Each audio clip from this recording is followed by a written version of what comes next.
Amen. Alléluia. Malgré la décision de notre gouvernement de baisser encore plus, on a décidé de rester ouvert, donc c'est maximum 25 personnes au lieu de 50.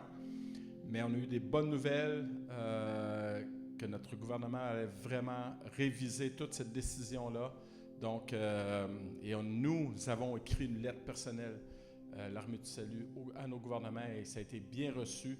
Donc, je réclame la bénédiction de Dieu sur nos gouvernements afin qu'ils puissent prendre une décision éclairée et juste pour les églises. Amen. Est-ce qu'on peut se lever ensemble? Seigneur, ce matin, on n'est pas beaucoup, mais toi, tu es là. C'est ce qui est le plus important, Papa. Toi, tu es là. Toi, le Dieu 3 fois saint. Et je veux réclamer ta bénédiction, je veux réclamer ta grâce ce matin, ta paix ce matin. Car, Seigneur Dieu, c'est cette grâce qui nous maintient devant toi, Papa. Alors que cette grâce nous inonde ce matin, nous libère ce matin, afin qu'on puisse être devant toi en adorant et en louant ton saint nom. Alors élève-nous jusqu'à ton trône, Papa, par ta grâce. Au nom de Jésus, l'Église de Rosemont dit un grand Amen. Amen. Alléluia. Alléluia. Merci Seigneur pour la vie. Merci Seigneur pour le souffle de vie.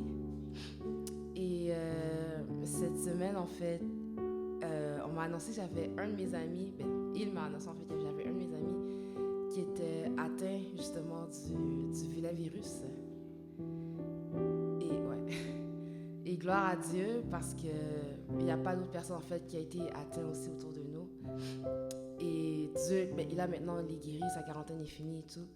Mais je rends vraiment gloire à Dieu qu'il soit guéri parce que c'est pas tout le monde en fait qui passe par justement ce virus. Donc je remercie le Seigneur pour chacun d'entre vous parce que vous pouvez vous déplacer justement pour venir louer le Seigneur, que vous êtes en santé. Donc, merci Seigneur. Et le premier chant qu'on va chanter s'appelle Persévère. Et je sais que justement, malgré ce qui se passe et tout, mais on a la persévérance et on a l'espoir qui est Jésus. Amen. Alléluia.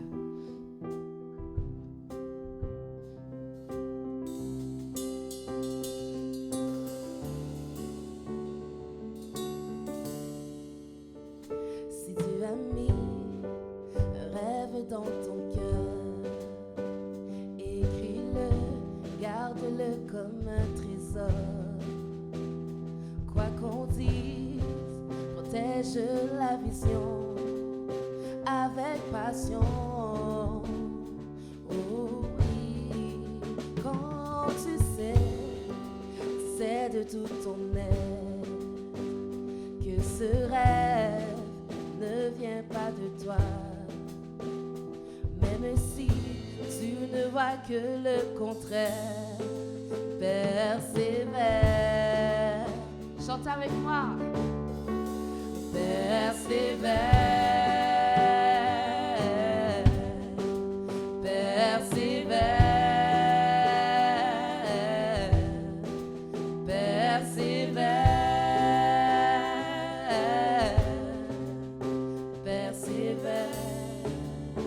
Car sa parole, elle s'accomplira. Elle s'accomplira. Elle s'accomplira. Persévère. Si dans ton cœur est réelle cette promesse, vient le doute, lève-toi et confesse que Dieu est vrai et que sa parole demeure éternelle. Car ce qu'il promet, mon frère, ma soeur, n'est jamais vain, toujours fidèle et son chemin certain, même si les choses semblent n'aboutir à rien. Persévère. Persévère.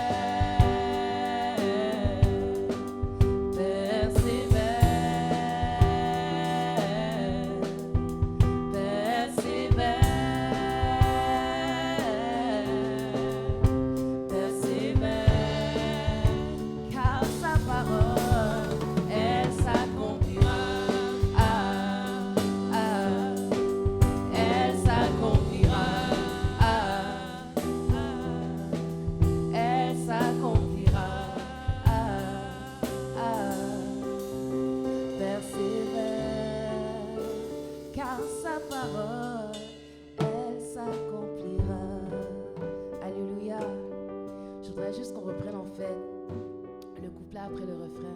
Parce que malgré le doute, lève-toi et confesse. Amen. Car nous savons que sa parole, elle s'accomplira. Alléluia. Donc, malgré les vicissitudes de la vie, malgré les tempêtes, malgré le coronavirus, sa parole, elle s'accomplira. Amen. Alléluia.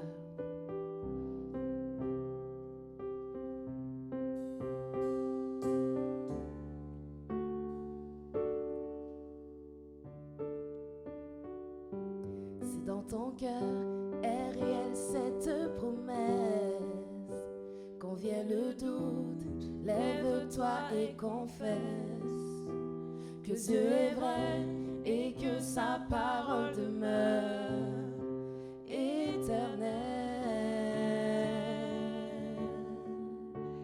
Car ce qu'il promet, mon frère, ma sœur, n'est jamais vain, toujours fidèle et son chemin certain. Même si les choses semblent n'aboutir à rien, persévère, persévère,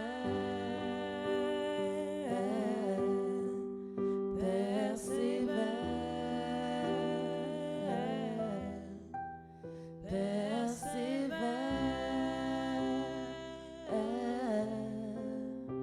persévère, car sa parole, elle s'accomplira. Elle s'accomplira. Elle s'accomplira. Persévère, car sa parole, elle s'accomplira. Alléluia. Alléluia. Merci Seigneur pour tes promesses. Amen. Alléluia. Et aujourd'hui, je voudrais t'offrir ma vie, Seigneur Jésus. Qu'elle soit pour toi, Seigneur, un parfum de bonne odeur. Amen. Alléluia.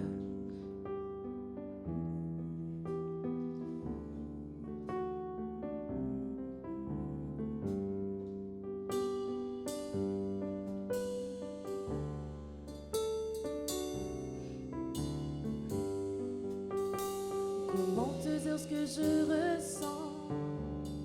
Tes bienfaits sont trop grands. Du fond de mon âme coulent les larmes qui traduisent mes silences. Comment te dire ce que je ressens? Tes bienfaits sont trop grands. Du fond de mon âme coulent les larmes qui traduisent mes silences. Que ma vie soit une fleur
Donne-moi la forme qui te plaît. Fais toutes choses en ton temps. Je serai toujours confiant. Seigneur, observe mes voies. Garde-moi près de ta croix. Je voudrais habiter chez toi tous les jours ici-bas. Que ma vie soit une fleur, un parfum pour toi, Seigneur. Que ma vie soit une fleur, un parfum de bonne odeur. Devant toi je me répands. Fais de moi ce que tu voudras. Devant toi je me répands. Fais de moi ce que tu voudras. Que ma vie soit une fleur, un parfum pour toi, Seigneur. Que ma vie soit une fleur, un parfum de bonne odeur. Devant toi je me répands. Fais de moi ce que tu voudras. Devant toi je me répands. Fais de moi ce que tu voudras. Alléluia. Alléluia. Et Père éternel, comme l'argile devant le potier, fais de moi ce que tu voudras. Amen. S'il faut, brise-moi, Seigneur Jésus, afin que tu puisses me former de nouveau. Alléluia. Amen.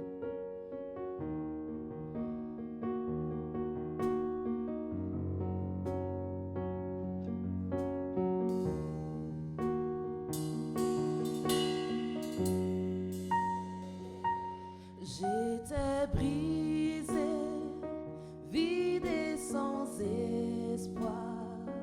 Ta grâce m'a trouvé, m'a restauré. Je n'ai rien à moi, mais tel que je suis, tu me libères, tu me libères. Grâce infinie de notre Dieu qui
dans ta vie pour moi.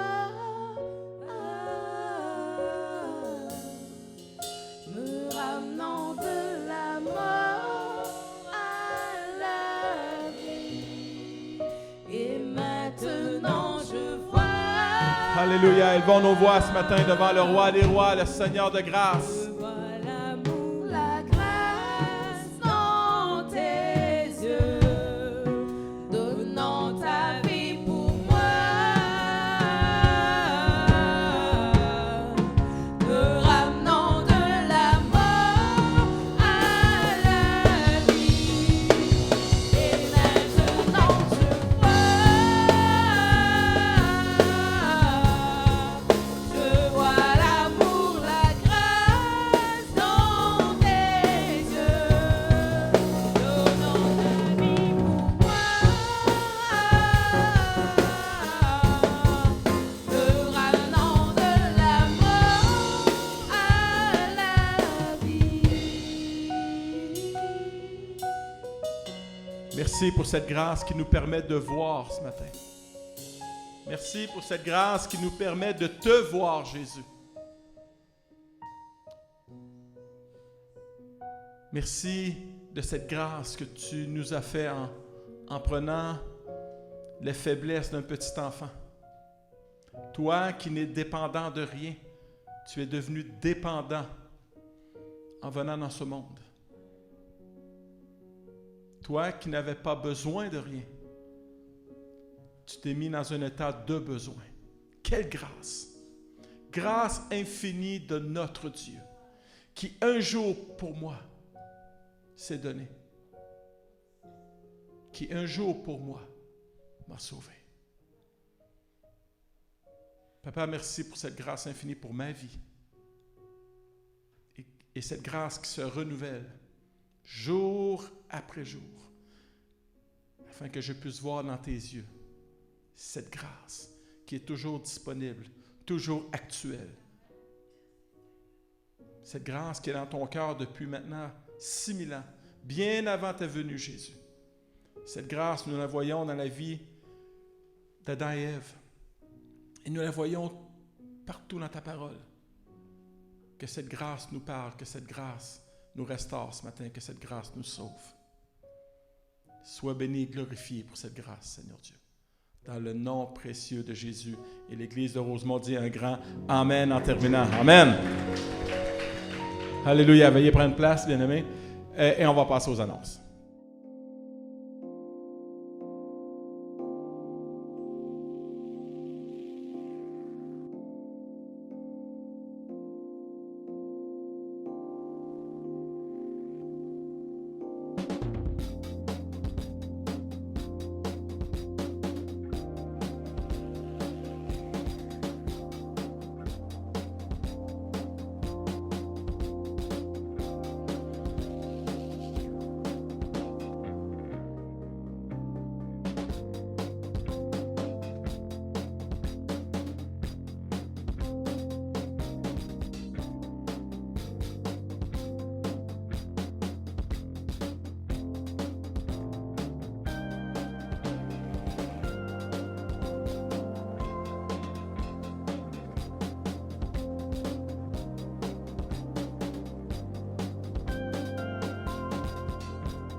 Pour le 18-30, on a quelques difficultés à avoir la bonne journée. Donc, vous allez avoir une annonce sur notre page Facebook cette semaine du quand on va pouvoir, de l'heure qu'on va pouvoir pour que tout le monde puisse avoir cette même heure. On a un petit problème technique ici. Je ne sais pas si le projecteur est allumé ou il est éteint. Donc, je crois qu'il n'est pas allumé.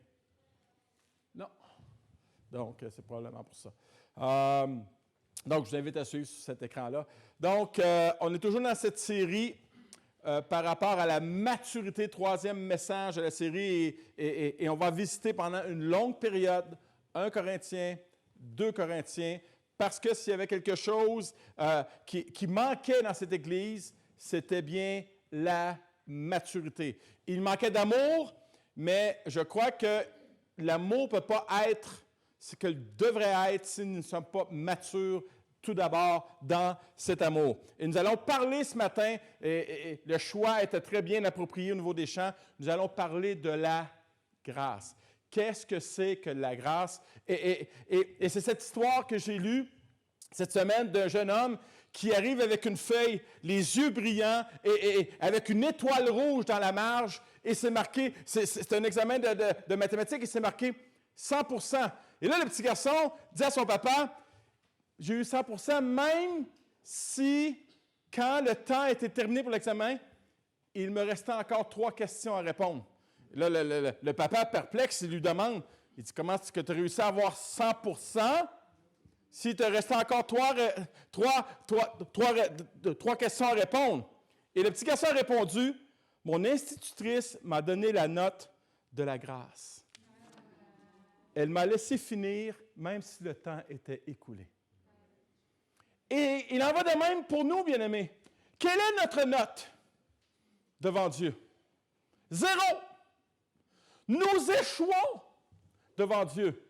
Mais Dieu nous donne en Jésus-Christ la note de la grâce. Et il nous place une étoile rouge, rouge du sang de Jésus dans la marge pour dire 100% pardonné, 100% restauré, 100% sauvé. Est-ce qu'on peut dire un grand Amen à la grâce de Dieu ce matin? Je me souviendrai toujours, quand j'étais au collège public, où je passais des moments difficiles, où j'étais dans le bureau du directeur, qui est devenu plus tard mon père spirituel, David McCann, major David McCann. Et je pleurais, puis je lui disais, je ne mérite pas la grâce de Dieu. Il dit, tu as raison, tu mérites l'enfer. Et là, sur le coup, je dis, comment est-ce qu'il peut me dire ça? Et j'ai réalisé plus tard que si la grâce devait être méritée, je ne pourrais pas la mériter. Le seul mérite que j'ai devant Dieu, c'est l'enfer. C'est sa colère. Et je la mérite. Et c'est pour ça que la grâce n'est pas un mérite. C'est pour ça que la grâce n'est pas un salaire. C'est pour ça que la grâce n'est pas un dû, mais que la grâce est un don d'un Dieu gracieux. Une faveur, comme nous disons souvent dans nos églises, une faveur imméritée. Et nous allons lire l'expérience de cette grâce dans 1 Corinthiens chapitre 1, les versets 3 à 7. Que la grâce et la paix. Et d'ailleurs, que la grâce et la paix, je vous défie d'aller voir dans toutes les épîtres que l'apôtre Paul a écrit, il commence toujours par que la grâce et la paix. Que la grâce et la paix. Toutes les épîtres portent que la grâce et la paix vous soient données de la part de Dieu, de notre Père et du Seigneur Jésus-Christ. Je rends grâce à mon Dieu de continuelles actions de grâce à votre sujet par la grâce de Dieu qui vous a été accordée en Jésus-Christ. Car en lui, vous avez été comblés de toutes les richesses qui concernent la parole et la connaissance, le témoignage de Christ ayant été solidement établi parmi vous. De sorte qu'il ne vous manque aucun don dans l'attente où vous êtes de la manifestation de notre Seigneur Jésus-Christ. Et le mot grâce, dans le grec qui signifie charis, est défini par la concordance Greg Strong par don, bienfait, faveur, dignité et, j'aime ce mot, générosité. Dieu est généreux dans sa grâce envers nous. Il y en a une qui a compris. Amen. Combien d'entre vous auraient pu se passer de la généreuse grâce de Dieu un seul moment depuis le début de votre existence? Elle se renouvelle. Pourquoi? Parce que j'ai dépensé les grâces d'hier. Et c'est pour ça que le Seigneur met son compte à zéro à chaque jour. Ou son compte à zéro au niveau de ma culpabilité et mon compte plein de grâce. Plein de grâce. Et que je pourrais faire des retraits. Savez-vous pourquoi? Parce que je vais en avoir besoin aujourd'hui. Je demande souvent pardon dans une journée. Des fois, c'est à mon épouse, des fois, c'est à mes enfants, des fois, c'est à l'un d'entre vous.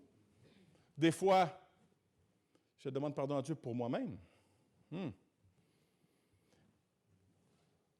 Seul Dieu a la capacité de manifester ce genre de grâce. Et le dictionnaire Strong ajoute, cette grâce est l'influence divine sur le cœur et son reflet dans la vie de ceux qui l'ont reçu.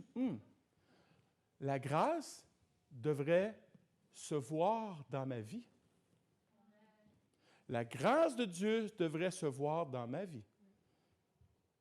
La grâce de Dieu devrait se voir dans ta vie. Elle devrait. Elle devrait. Acte 11, 23. Alors que Barnabas était à Antioche, il dit ceci, c'est vraiment saisissant. Lorsqu'il fut arrivé et qu'il vit la grâce de Dieu, il s'en réjouit, les encourageait tous à rester d'un cœur ferme, attaché au Seigneur. Barnabas a vu la manifestation de la grâce de Dieu dans les disciples d'Antioche. Il l'a vu. Il n'a pas juste entendu la grâce, il a vu la grâce. Est-ce que Barnabas pourrait vous regarder dans les yeux et vous dire, Papa Augustin, j'ai vu la grâce de Dieu dans ta vie. Est-ce que les gens peuvent dire de vous, je vois la grâce de Dieu dans ta vie? Cette grâce que l'apôtre Paul parle aux Corinthiens devrait et doit se voir. Un chrétien qui a expérimenté vraiment la grâce de Dieu, cela devrait se voir. Il en va de même pour l'Église. L'Église est le lieu. D'ailleurs, l'Église est le seul lieu. Écoutez bien. L'Église est le seul lieu où devrait s'expérimenter la grâce de Dieu afin que ceux qui viennent puissent la voir. Une bonne louange comme ce matin, si la personne ne voit pas la grâce. Une bonne prédication sans que la personne puisse voir la grâce. Cette grâce devrait se voir et être active en tous ceux qui l'ont reçue. Quelques questions ce matin. Est-ce que la grâce de Dieu est active dans ma vie? Est-ce qu'elle est visible pour mes frères et pour mes sœurs et pour ceux qui ne connaissent pas Jésus? Est-ce que cette grâce est visible pour ceux qui viennent ici pour la première fois? Comment sont-ils accueillis? Avec grâce ou avec indifférence? Est-elle active pour ceux qui nous visitent pour la première fois et qui est assise à notre place habituelle? Hein? C'est moi qui est assis là d'habitude. Qui est-elle?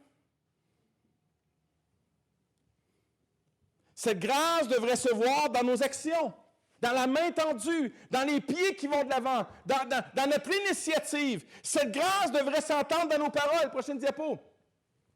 Qu'il ne sorte de votre bouche aucune parole mauvaise, mais s'il y a lieu, quelques bonnes paroles qui servent à l'édification et communiquent une grâce à ceux qui l'entendent.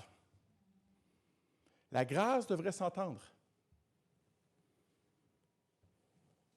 Cette grâce devrait être active par notre écoute, par notre sensibilité, par notre désir de comprendre, de connecter avec l'autre sans jugement ou rejet de notre part. Pensez à Jésus avec la femme adultère.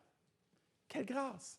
Pensez à Jésus avec la femme samaritaine au puits dans Jean chapitre 4. Quelle grâce! Quelle grâce! La femme au puits, pas un, pas deux, pas 3, 5 divorces.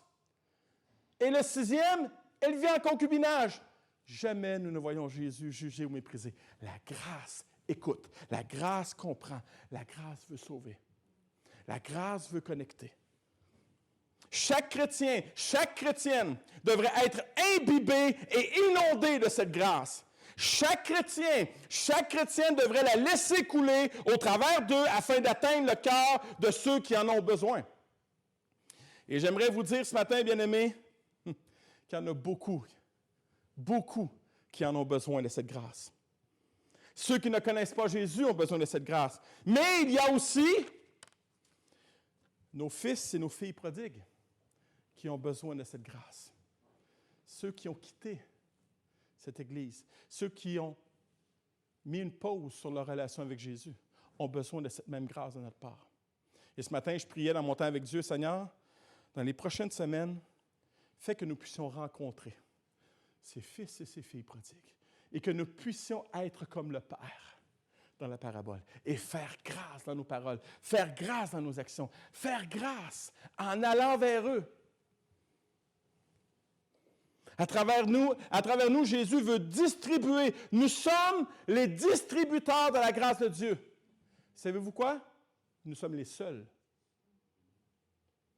Personne, à part le peuple de Dieu, ne peut distribuer la grâce de Dieu. Tu veux être grand dans ce monde? Et voilà.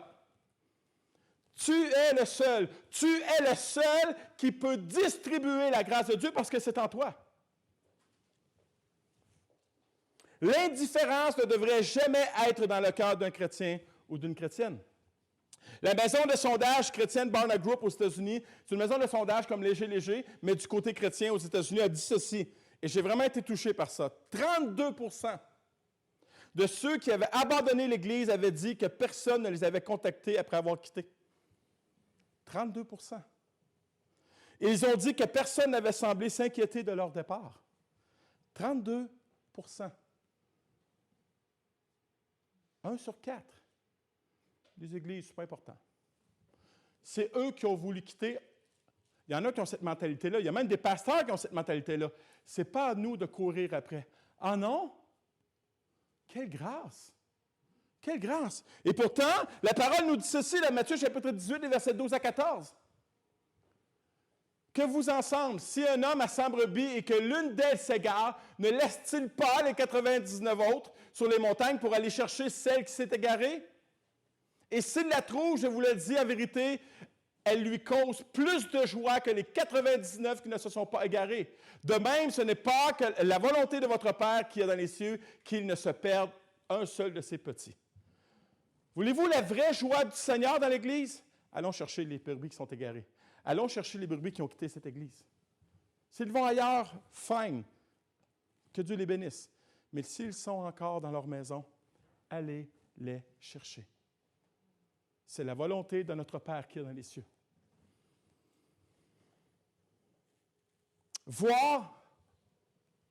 Prochaine diapo. Voir la grâce de Dieu dans le pire. La grâce de Dieu devrait nous donner des yeux pour voir au-delà du pire dans la vie de certaines personnes. La grâce devrait toujours nous donner de voir la grâce de Dieu dans la vie des autres quand ils sont à leur pire. 1 Corinthiens 1,4 nous dit, c'est l'apôtre Paul, « Je rends grâce à mon Dieu de continuelles actions de grâce à votre sujet pour la grâce de Dieu qui vous a été accordée en Jésus-Christ. » Paul était capable de voir la grâce de Dieu dans cette Église. Ouf! Paul était capable de voir la grâce de Dieu chez ces chrétiens immatures. Il était capable. Il était capable de voir que la grâce de Dieu était encore active dans leur vie. Et c'est la raison pourquoi il rend grâce à Dieu. Être mature par rapport à la grâce nous donne la capacité de voir le meilleur dans le pire. Si Jésus est présent dans la personne, regarde le meilleur. You're right. Jesus is the best. C'est bien dit, hein? Jésus est le meilleur. Et c'est ce que l'apôtre Paul voyait dans les Corinthiens. Il voyait le pire, bien sûr, et d'ailleurs, il n'est pas dans le cheap grace, il n'est pas dans la grâce à bon marché, il va les reprendre. Il va les reprendre plus tard dans la lettre. Mais l'apôtre Paul est capable de voir le meilleur. Le meilleur, c'est Jésus. La grâce de Jésus est encore active dans la vie de l'Église de Corinthe. Être mature par rapport à la grâce nous donne la capacité de voir le meilleur dans le pire. Pas de nier le pire, mais de voir le meilleur. Imaginez un instant, les chrétiens de l'Église de Corinthe n'étaient pas à leur meilleur et pourtant, Paul loue Dieu pour la grâce qui est encore en eux. Wow!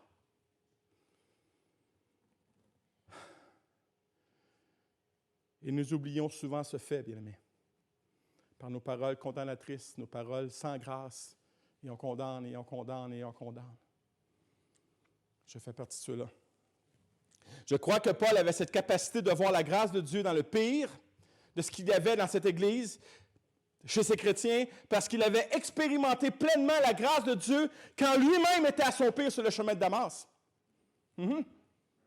Celui qui a compris, celle qui a compris la grâce de Dieu pour sa vie, va voir la grâce de Dieu quand l'autre est à son pire.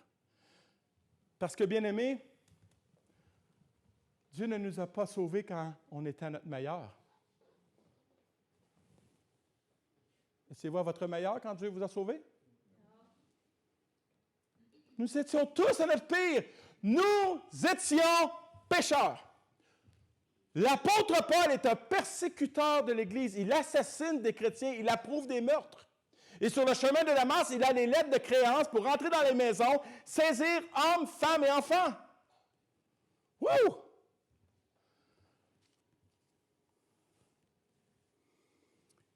Alléluia. Bien-aimés, nous devons devenir matures par rapport à la grâce et réaliser que dans le pire de nos frères et sœurs, la grâce de Dieu y réside.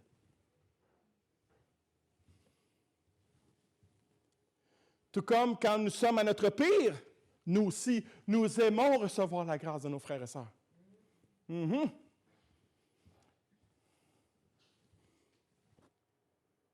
Paul voyait la grâce de Dieu dans cette Église malgré les divisions, l'orgueil, les conflits motivés par la jalousie, l'égoïsme et les partis pris. Il savait que seule la grâce de Dieu pouvait amener cette Église à une pleine maturité par rapport à la grâce. Comment voulez-vous qu'un frère ou une sœur qui est à son pire devienne mature par rapport à la grâce de Dieu quand un chrétien qui va le reprendre est immature dans la grâce de Dieu? Un immature ne peut pas rendre quelqu'un mature. Seulement quelqu'un de mature peut rendre quelqu'un d'immature mature. Nous devons devenir matures, bien-aimés. Alors que Paul, sur le chemin de Damas, subit littéralement un électrochoc de la grâce de Dieu. Alors qu'il ne voit rien, Paul se révèle à un homme nommé Ananias. Rappelez-vous, là, Saul de Tarse persécute l'Église. Dieu se révèle à Ananias et Ananias dit, non, Seigneur, il n'est pas question que j'aille voir Paul. Saul, parce qu'il est ici avec des lettres pour... Et Dieu dit, non, il vient d'être touché par ma grâce. Va le voir. Et regardez bien comment c'est hallucinant. Ah, j'aime ça. Ananias dit, Saul, mon frère. Wouh! On rejette des frères et sœurs pour moins que ça. Saul, mon frère. J'aimerais te dire, notre frère et notre sœur qui est à son pire est encore ton frère et ta sœur. You're right? Il est encore un enfant de Dieu. Donc, s'il est encore un enfant de Dieu, il est encore ton frère et ta sœur. C'est cette grâce, bien-aimés, qui fait de nous des enfants de Dieu. C'est cette grâce qui fait de nous des frères et des sœurs en Jésus. Woo! Yes! Malgré nos différences, c'est cette grâce qui fait de nous des frères et sœurs. C'est cette grâce qui nous donne la capacité de rester unis malgré tout. Alors, soyons matures les uns envers les autres et répandons cette grâce les uns sur les autres. Qui a besoin de grâce? Qui a besoin que cette grâce soit répandue? Ou on la réclame souvent à Dieu. Absolument. Mais combien de fois nous sommes à notre pire? Et savez-vous quoi? Quand souvent on est à notre pire, nous nous refermons sur nous-mêmes, nous nous isolons. Ça ressemble étrangement au Jardin d'Éden. Et nous avons peur et nous avons honte d'être jugés et rejetés. L'Église a besoin de devenir une distributrice de la grâce pour que quand nous sommes à notre pire, nous puissions ouvrir nos cœurs, confesser nos péchés les uns les autres et répandre sur chacun d'entre nous la grâce de Dieu sur les uns et les autres. Amen? C'est cela, être mature dans la grâce de Dieu. Pas accepter le péché. Non, on doit reprendre. Matthieu chapitre 18, si tu vois ton frère ou ta sœur dans le péché, va et reprends-le seul à seul. Comment? Avec la grâce. Avec la grâce.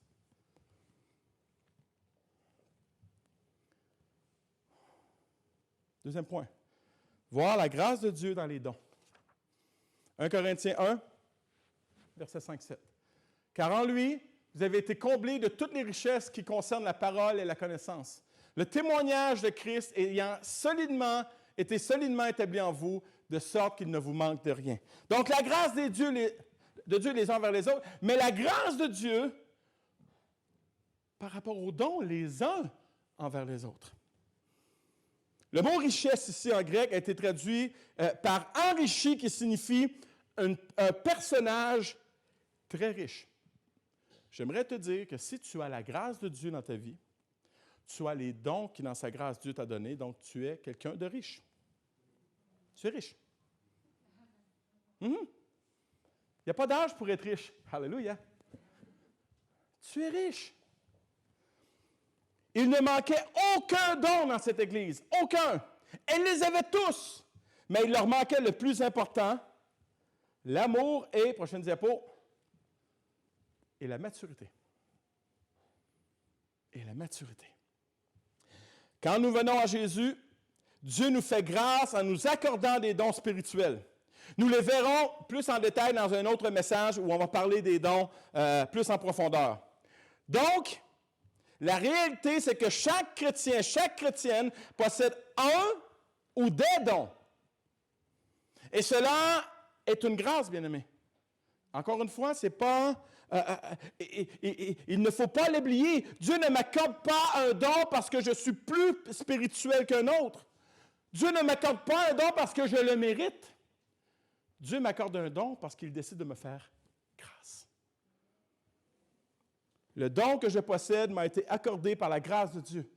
Et c'est ce que semblent avoir oublié les membres de l'Église de Corinthe. Ils avaient oublié que les dons qu'ils avaient reçus venaient de la grâce de Dieu et devaient être utilisés avec la même grâce. J'aime beaucoup Corinne et mon ami Lenski. Ils ont un don exceptionnel pour la louange. Mais ce n'est pas pour eux. C'est premièrement pour Dieu. Deuxièmement pour nous. Ici, ils le veulent, troisièmement pour eux. Mais ils ne se rendent pas là. Mais malheureusement, l'Église de Corinthe ne pouvait pas voir cette grâce qui accompagnait leurs dons, car l'orgueil, l'envie de bien paraître, d'être important, de se faire un nom, d'avoir un grand ministère, les avait rendus aveugles. Quand mon don me sert à me promouvoir, à me propulser, je deviens aveugle. Je ne vois plus la grâce de Dieu. C'était, comme nous le voyons aujourd'hui malheureusement, dans beaucoup trop d'églises, ce que j'appellerais le spectacle des dons. On le voit beaucoup dans la prophétie, dans le parler en langue. On le voit beaucoup dans le ministère de guérison. Je me méfie toujours des ministères qui fixent une date et une heure pour la guérison. Venez vendredi soir, de 7h à 9h, et Jésus va vous guérir. Ah oui? Ah, eh bien, c'est comme si Jésus avait placardé au temple un horaire. Venez au Mont des Oliviers ce soir, 5 à 7, et je guérirai. Non. La grâce est spontanée. La grâce ne calcule pas. La grâce ne dit pas de temps, du comment. La grâce, c'est la grâce. L'Église de Corinthe utilisait les dons spirituels d'une manière charnelle. Les dons de la grâce de Dieu étaient victimes d'abus charnels de la part des Corinthiens. Et quand cela se produit, le don perd de la grâce de Dieu et inévitablement de sa spiritualité. Et surtout, elle perd le don perd le but, le pourquoi Dieu l'avait accordé à la personne.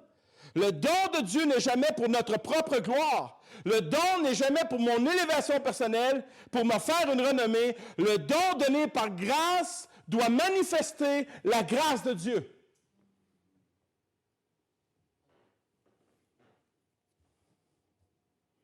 Est-ce que mon don manifeste la grâce de Dieu? ton don, mon don, m'a été donné pour manifester Dieu. C'est ça la grâce. Pour manifester la grâce et l'amour de Dieu. Ton don et mon don, je le répète, est une grâce. Plusieurs disent, tu as le don de la prédication.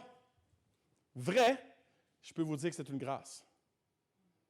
Parce que votre pasteur, il y a 27 ans, quand il parlait en public, bégayait et souffrait de haute pression. Et quand Dieu m'a appelé, la première chose que j'ai dit, comme Moïse, envoie quelqu'un d'autre. C'est sûr que tu t'es trompé. Mais si tu ne t'es pas trompé, il va falloir que tu me guérisses. Je suis là. La grâce. Ce don n'est pas pour moi, mais pour l'autre. Ce don n'est pas pour mon besoin, mais pour le besoin de l'autre. Nous devons devenir matures par rapport à cela, bien-aimés. La grâce de Dieu doit se manifester à travers mes dons. 1 Pierre 4,10 nous dit ceci, « Comme de bons dispensateurs des diverses grâces de Dieu, que chacun de vous mette au service des autres le don qu'il a reçu. » C'est la preuve que ce n'est pas pour nous. C'est pour les autres. Et savez-vous quoi? Pour moi, c'est vous les autres. Ton don, pour les autres. Toi aussi, en passant. Et votre don, c'est pour l'autre. Vous avez besoin de mon don, j'ai besoin de vos dons. Amen? Ça me valorise un peu que vous ayez besoin de mon don.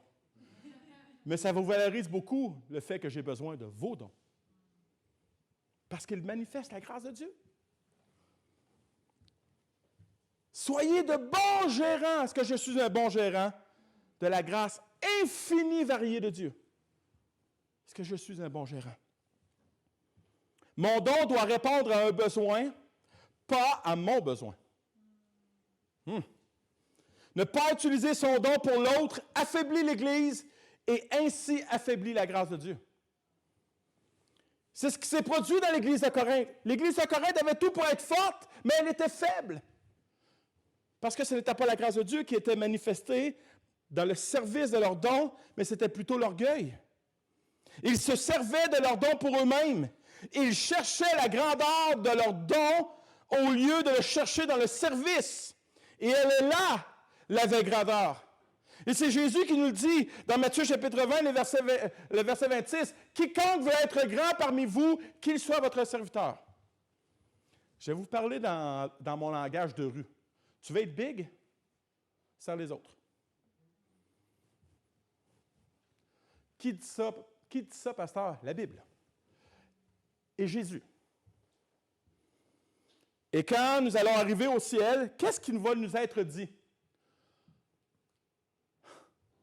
C'est bien, bon et fidèle, serviteur. Serviteur. Pas pasteur, pas conductrice de louange, pas drummer, pas guitariste. Bon serviteur. Bon serviteur. Deux questions. Je sers ou je me sers? Je sers ou je me sers? Le don que Dieu m'a donné se doit d'être actif dans ma vie. Le don ne m'est pas donné pour activer ma destinée, comme j'entends plusieurs prédicateurs le dire, mais bien pour activer la grâce de Dieu dans la vie de l'autre. Ce don est actif. Si ce don est actif, la grâce de Dieu sera aussi active. Si j'enterre ce don dans mon égoïsme, dans ma gloire, dans ma fierté, alors j'enterre la grâce. Le don est une façon et l'unique façon de manifester la grâce de Dieu. 1 Corinthiens 12 nous dit ceci. Or, à chacun, la manifestation de l'Esprit est donnée pour l'utilité commune. Wow! Pour chacun d'entre nous. C'est toujours conféré en vue du bien commun. 1 Pierre 4,10 nous dit, « Comme de bons dispensateurs des diverses grâces de Dieu, que chacun de vous mette au service des autres le don qu'il a reçu. » Diverses en grec signifie littéralement de multiples facettes. L'Église est comme un diamant de multiples facettes. Ça, c'est l'Église. Les facettes, c'est les dons. Et c'est ce qui. Et elle est belle, l'Église, quand les dons manifestent la grâce de Dieu. Et si tu ne sais pas quel est ton don, ou tes dons, j'aimerais te conseiller ceci ce matin. C'est dans le service, c'est en faisant quelque chose que nous découvrons nos dons. Que nous découvrons aussi les dons et quels sont? Pas nos dons. C'est en essayant des choses que nous trouvons nos habiletés et notre appel. Alors, que vas-tu faire du don que Dieu t'a donné dans sa grâce? D'ailleurs, que fait un serviteur? Il sert. Est-ce que nous nous considérons comme serviteurs de Dieu ce matin? Alors, sers. Trouve-toi une place dans l'Église. Sers Dieu. Sers Dieu avec ton don. Nous sommes les bénéficiaires, bien-aimés, de cette grâce. Nous sommes les bénéficiaires de cette grâce. Et mon troisième point, on n'ira pas voir le quatrième, voir la nécessité de partager cette grâce. Donc, la grâce que nous nous devons les uns vers les autres, la grâce que nous nous devons les uns vers les autres à travers nos dons, et de voir aussi que cette grâce nous voit, nous donne cette vision de la nécessité de partager cette grâce. Et nous sommes les seuls, nous en tant que chrétiens, toi en tant que chrétien, tu es le seul bénéficiaire de la grâce de Dieu. Un non-chrétien ne peut pas être bénéficiaire de la grâce de Dieu. Il est bénéficiaire de certaines grâces. Dieu fait lever son soleil sur les bons et les méchants. Il fait pleuvoir sur les justes et les injustes. Ça, c'est la grâce universelle. Mais toi, moi, nous avons la grâce paternelle. Wouh! Wow! Et ça, il y a juste les enfants de Dieu qui peuvent l'avoir. Je suis le bénéficiaire de la grâce de Dieu. Nous possédons une chose extraordinaire. Nous possédons quelque chose qui peut littéralement sauver une vie. Et Dieu, dans sa grâce, nous a équipés afin que nous puissions partager cette grâce. 1 Corinthiens, encore une fois, car en lui, vous avez été comblés de toutes les richesses qui concernent la parole et la connaissance, de sorte qu'il ne vous manque aucun don. Nous avons tout, bien-aimés. Nous avons tout ce qu'il nous faut pour proclamer ce beau message de la grâce de Dieu. Et il n'y a pas plus beau message que celui-là. D'ailleurs, la parole de Dieu nous dit que c'est une bonne nouvelle. Qui n'aime pas recevoir une bonne nouvelle? Qui? Il y en a qui refusent la bonne nouvelle, mais tout le monde en général aime entendre une bonne nouvelle, surtout dans les temps où nous vivons présentement. Et tout le monde a besoin d'entendre une bonne nouvelle. Et nous avons cette grâce de la bonne nouvelle de Jésus. Est-ce que je peux entendre l'amen? Le témoignage de la grâce n'est pas facultatif. Jésus a fait cette grâce aux apôtres ainsi qu'à nous. Acte 1:8 nous dit ceci. Mais vous recevrez une puissance, le Saint-Esprit survenant sur vous, et vous serez mes témoins. Quelle grâce incroyable! Non seulement nous avons le privilège d'être des témoins de Jésus, mais en plus nous avons eu cette grâce de recevoir la puissance du Saint-Esprit. On l'oublie souvent, hein? Dieu lui-même est en moi.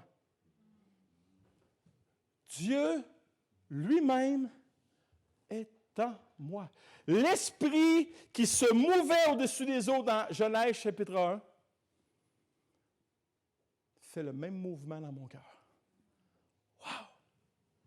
Comment, et j'aime beaucoup le chant « vase d'argile », vase de terre, comme l'apôtre Paul nous dit dans Corinthiens. Comment se fait-il, comment se peut-il que le Dieu 3 fois saint vienne habiter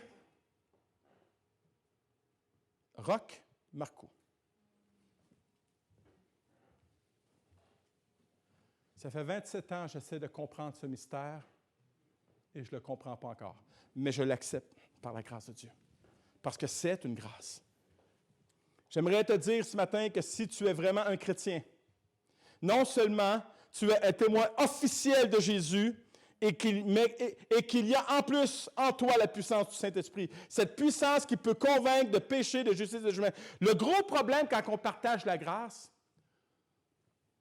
je vais dire quelque chose, puis il faut que je pèse mes mots. On veut plus que la personne soit sauvée que Dieu le veut. Je m'explique. On veut tellement qu'on met une pression et on s'y prend mal. Ne vous en faites pas, bien-aimés.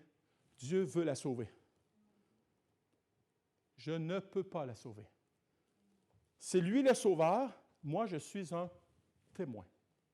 Alors, témoignons. Témoignons, c'est tout. J'aimerais vous dire que si nous sommes ici aujourd'hui, du moins pour ma part, c'est qu'il y a eu des témoins avec la puissance du Saint-Esprit qui m'ont annoncé la bonne nouvelle de Jésus. Et il y a eu un témoin qui t'a annoncé la bonne nouvelle de Jésus. Et il y a eu un témoin rempli de la puissance du Saint-Esprit qui t'a annoncé la bonne nouvelle de la grâce de Jésus. Un témoin nous a témoigné. Je dois affirmer ce statut de témoin et en être fier. Un témoin est fait pour quoi? Il est fait pour témoigner. Et quel est le témoin? C'est quoi un témoin? C'est une personne qui a vu ou entendu quelque chose et qui peut éventuellement le certifier, le rapporter. Un témoin qui va dans une cour de justice va rapporter ce qu'il a vu et ce qu'il a entendu. Et les disciples dans Actes vont dire, nous ne pouvons ne pas parler de ce que nous avons vu et entendu. Nous ne pouvons pas nous taire. Nous ne pouvons pas nous taire. Nous sommes des témoins, parler à témoigner de la grâce de Dieu afin que le plus grand nombre soit sauvé.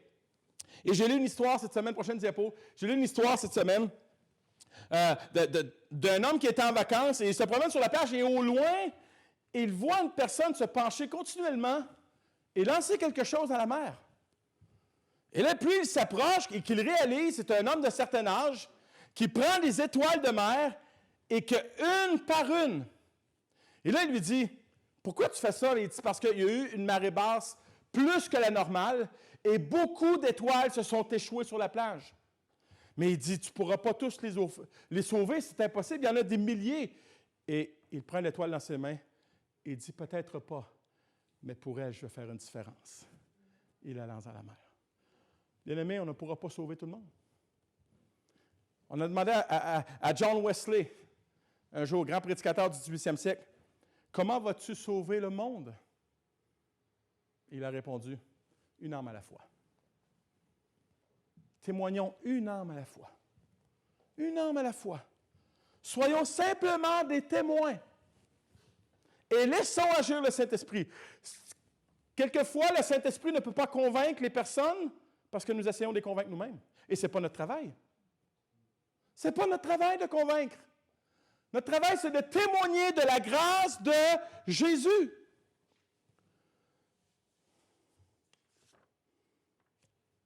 Nous ne témoignons pas pour avoir des résultats, mais bien pour annoncer la bonne nouvelle de Jésus. Nous ne sommes pas responsables des résultats, mais nous sommes responsables d'être des témoins de Jésus. Des témoins de la grâce de Dieu. Nous voulons simplement faire connaître aux autres la grâce merveilleuse de Dieu. Jésus ne nous appelle pas à être des experts de l'évangélisation. Il veut juste qu'on soit des témoins. Dans les 120 dans la chambre haute, il n'y avait aucun expert en évangélisation là-dedans. D'ailleurs, ils sont reconnus dans Acte 4 comme des hommes qui étaient sans instruction. Dieu ne veut pas de ton instruction. Dieu veut ton témoignage de la grâce de Jésus. Timothée Keller a dit ceci. C'est seulement la grâce de Dieu qui ouvre les cœurs et non notre éloquence, notre insistance ou même leur ouverture. C'est la grâce de Dieu. Si nous témoignons de la grâce, cette même grâce agira. Car sa parole, il ne la voit pas sans qu'elle accomplisse sa volonté. J'aimerais terminer avec cette lettre que nous avons envoyée au gouvernement et j'ai essayé d'avoir la vidéo de Carlos Letao. Parce que Carlos Letao est l'ancien ministre des Finances sur le gouvernement libéral. Et le ministre Carlos Letao fait partie de notre conseil d'administration du Centre Booth et de l'abri de l'espoir. Et c'est lui qui a pris notre lettre en main et qui l'a pas présenté au gouvernement, mais qui a présenté le pourquoi. Et j'aimerais vous dire que nous sommes appelés à témoigner de la grâce de Jésus, mais aussi à se tenir debout contre les injustices. J'aimerais vous dire, un témoin de Jésus n'est pas un paillasson, n'est pas un punch and bag. Quand il y a des injustices, il faut les dénoncer. Il faut les dénoncer avec la grâce de Dieu, mais il faut les annoncer. Et regardez bien la lettre que mon épouse a envoyée à nos gouvernements. L'Armée du salut de la Division du Québec souhaite exprimer sa préoccupation concernant la récente annonce du gouvernement provincial de restreindre à un maximum de 50 personnes la participation des services religieux dans les lieux de culte. Nous voulons comprendre les raisons justifiant l'application de cette restriction aux églises alors qu'une norme différente est appliquée aux autres lieux de rassemblement tels les cinémas, les salles de spectacle, les bars et qui peuvent, eux, accueillir 250 personnes. Nous observons les directives de la santé publique dans nos églises tout en s'assurant de la sécurité de nos visiteurs. Nous croyons que les lieux de culte sont importants et nécessaires puisqu'ils constituent un endroit où la population peut se recueillir et trouver du réconfort dans ces temps difficiles. Hey, c'est nous! C'est nous! Et elle continue, mon épouse. Elle est inspirée. Par la présente, nous désirons souligner notre souci auprès des gouvernements de réduire le nombre de participants lors des services religieux à 50 personnes et nous souhaitons obtenir des précisions sur les raisons pour lesquelles les églises sont classées de cette manière, Major Mélisa Tardy, commandante régionale. Et je sais qu'il y avait 2 pasteurs d'église qui allaient rencontrer pas le ministre, mais le responsable de la santé publique, M. Arruda, vendredi. Et qui sont en train de se pencher sur la question des églises. Je bénis Dieu qu'on se soit tenu debout.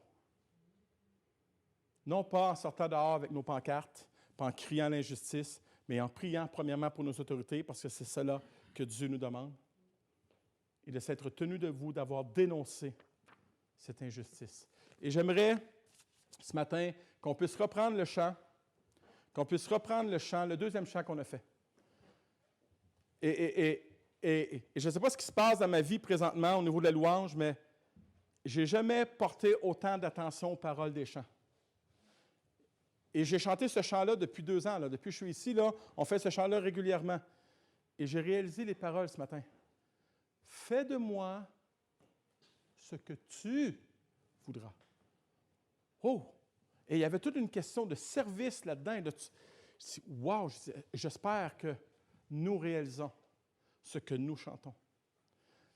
Savez-vous pourquoi? Si nous ne réalisons pas ce que nous chantons, Dieu le réalise. Dieu prend au sérieux ce qui sort de notre bouche. Dieu prend au sérieux les chants que nous lui chantons. Et est-ce qu'on peut, ce matin, simplement en terminant, est-ce qu'on peut se lever et chanter ce chant? Chanter ce chant, non pas comme une louange en terminant cette réunion, mais chanter ce chant comme une prière. Seigneur Dieu, merci pour ta parole. Merci. Je veux te louer pour l'Église à Corinthe, que j'ai méprisée en pensant que j'étais un meilleur chrétien qu'eux. Et plus j'étudie cette Église, plus je réalise que je suis pareil. Je suis un Corinthien des temps modernes. Sujet à la faiblesse, sujet à l'orgueil, sujet au parti pris. Et papa, merci de me reprendre. Merci qu'à travers cette étude de 1 Corinthiens, tu me fais réaliser mon immaturité dans plusieurs domaines. Merci de m'avoir repris dernièrement pour mon immaturité dans certains domaines. Et je te rends grâce pour ça. C'est une grâce d'être repris par un Dieu de grâce. Papa, que ce chant retentisse dans nos cœurs ce matin, comme un appel de ta grâce, afin que nous puissions être des distributeurs et des agents de ta sainte et merveilleuse grâce. Dans le nom de Jésus. Amen.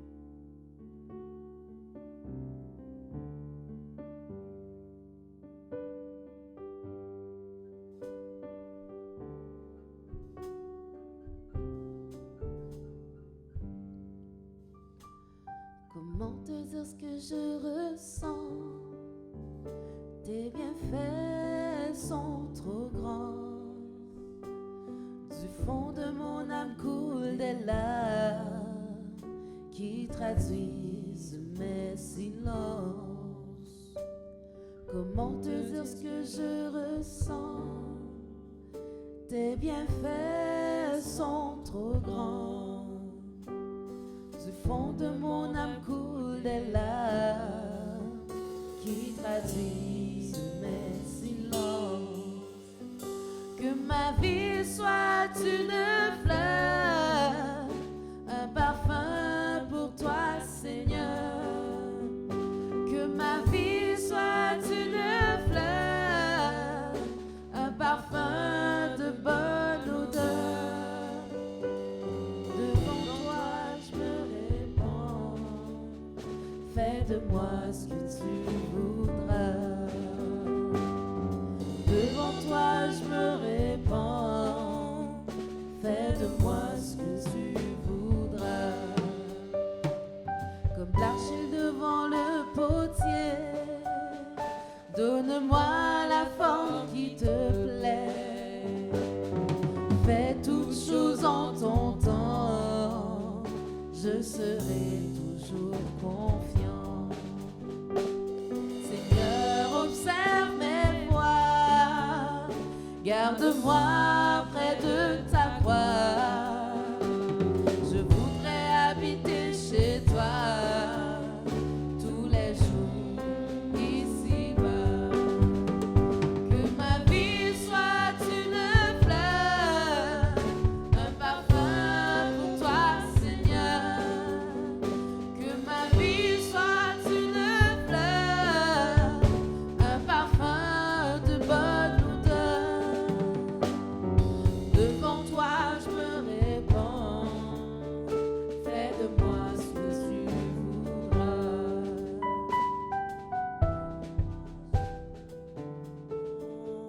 Fais de moi ce que tu voudras. Devant toi je me répands, fais de moi ce que tu voudras.